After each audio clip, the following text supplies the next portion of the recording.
A shocking scene in Bolivia after heavy rain caused a wall to collapse. It happened in the capital city of La Paz Tuesday night. The 98-foot long wall came crashing down on top of a row of houses. Fortunately, authorities detected the wall was weakening hours before the collapse and were able to evacuate all the families in time. No injuries were reported. Residents were seen sifting through the rubble afterward, trying to salvage what belongings they could. La Paz has been lashed by days of heavy rain. At least 13 people are dead after heavy rain and flooding this week in northwest Colombia. The floods caused landslides and waves of water to rush down hillsides into a mining camp. Several people were reported missing or injured. This all happened in a mountainous region of the country where flooding is common. Between 1 and 3 inches of rain fell in some spots around the area on Wednesday, and rainfall rates may have been even higher locally. Colombia is in one of its 2 annual rainy seasons right now, and several people have been killed in flooding around the country since March. A tragic story out of Nebraska. A local volunteer fire chief was killed while responding to a wildfire. State police said Darren Kroll, chief of the Elwood Volunteer Fire Department, died when the vehicle he was in collided with a water truck. Both vehicles were involved in fighting this fire in the southwestern part of the state. A county emergency manager driving the vehicle Kroll was in was critically injured. Officials at the scene said visibility had dropped to zero due to smoke from the fire. The blaze forced the evacuation of a nearby community of about 130 people and burned at least 8 homes.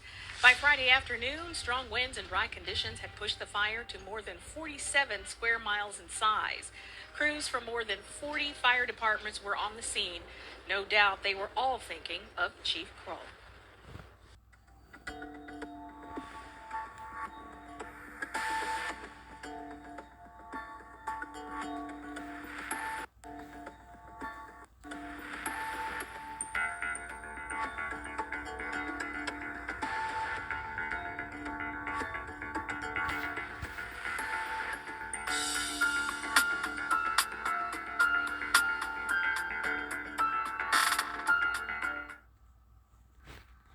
One in 3 people in the U.S. has been personally affected by an extreme weather event in the past 2 years. That's according to a new Gallup poll. Among the most common were winter storms, cold, heat, but of course that varies by location. Now, those living in the south and east, for example, they were more likely to have been affected by hurricanes, while wildfires were most often singled out by those in the west. The survey also found that people who were victims of extreme weather were more likely to be worried about climate change and to believe that we're already seeing its impacts. Now, the Gallup poll was conducted in early March, and it's probably not a coincidence that it comes after 2 years in a row of a record number of billion-dollar weather and climate disasters in the U.S. Microplastics have been found everywhere, from the remote Arctic to the deep sea. Now, for the first time, researchers have them deep in the lungs of living people. Scientists found 12 types of microplastics commonly found in things like bottles, clothing, and packaging. They note increasing concern over the possible hazards to human health. Just last month, scientists found microplastics in human blood for the first time. The world produces 380 million tons of plastic each year. Less than 9% of it gets recycled, meaning it ends up in landfills or elsewhere in the environment.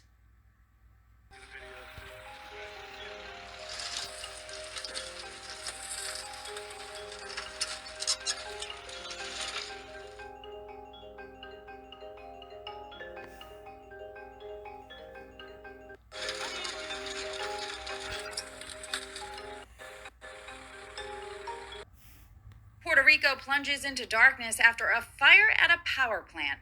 The blaze started Wednesday at the Costa Sur plant in Guayanilla, about an hour and a half south of San Juan.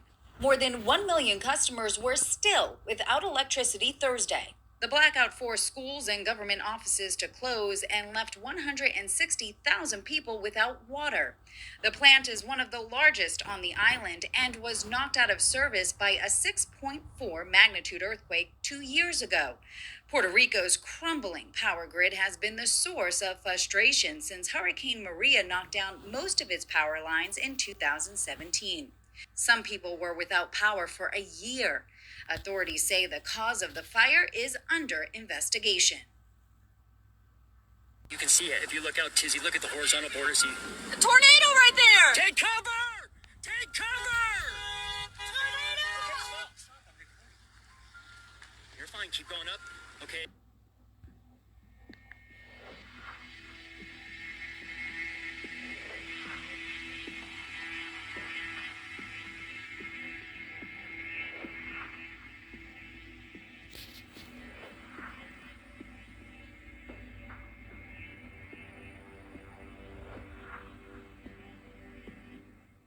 No one wants to lose power in a storm or a heat wave, but it's happening more and more as climate disasters take a toll on the country's aging power grid. New analysis from the Associated Press found that power outages from severe weather have doubled over the past 20 years. 40 states are now experiencing longer outages, which can be deadly for the elderly and disabled.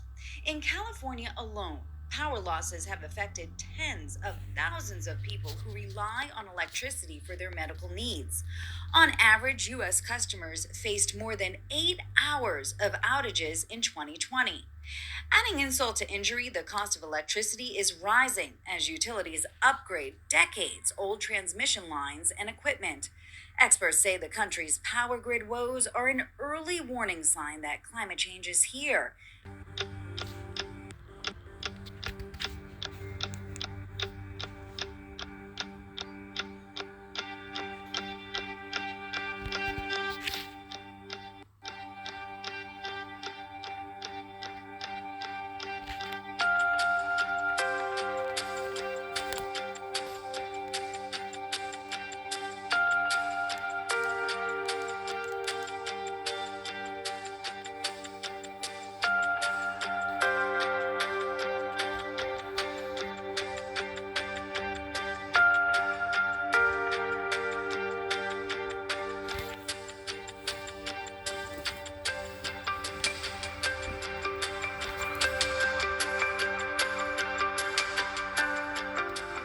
Is growing more dire.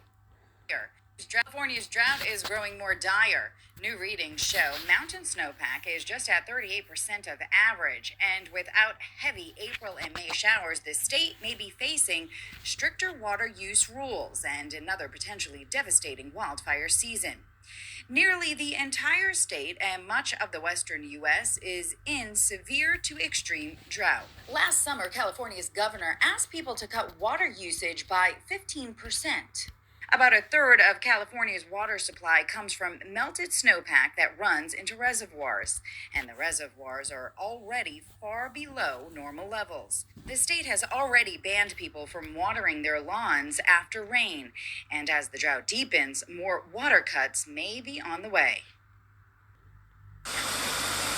When intense rain follows a wildfire, it can trigger catastrophic mudslides. And since global warming is making wildfires burn vegetation and make it harder for soil to absorb water, so those so-called burn scar areas are more vulnerable to flash flooding and mudslides. In 2018, a month after a wildfire hit Montecito, California, mudslides killed 20 people and washed away hundreds of homes. But slides can even happen 6 months after a wildfire. Researchers hope the study raises awareness around the power of these combined extreme events. South Africa is currently in the midst of a major brown locust infestation. The crop-destroying insect outbreak began in the fall of last year and has since taken over the eastern, northern, and western Capes. Heavy rainfall seems to be increasing their numbers. Rainfall escalates locust breeding, and wind can also push swarms to new areas. The rainy season in South Africa has been overachieving because of La Nina. Rainfall records were set across several areas in Africa in the month of December. Meanwhile, the eastern Horn of Africa is experiencing experiencing a prolonged drought, so millions of people there are experiencing food shortages. La Nina is also causing the drought, and its effects have been exacerbated by climate change. I'm tracking this so closely now. This is going to go right over my house. So very close to my house, which again is in the Chevy Chase area of Bethesda. My house, which again is in the Chevy Chase area of Bethesda area. This is along Wisconsin Avenue as well. So heads up if you live along Massachusetts or Wisconsin Avenue. Can't you, there, buddy? Yeah. All right, hey man, I want you to get down in the basement. We got a tornado warning. All right, so I want to make sure you and Callie get downstairs as soon as you can. Okay? Yeah, get down there right now. Get in the bedroom down there, and just kind of wait for like 10, 15 minutes. Okay? Do it now. All right, thanks, buddy. All right, so that was just, got to warn my kids because I know where my kids are doing right now. They're probably online gaming and they're not seeing this. So we have a tornado warning. Hopefully they saw it on their phones.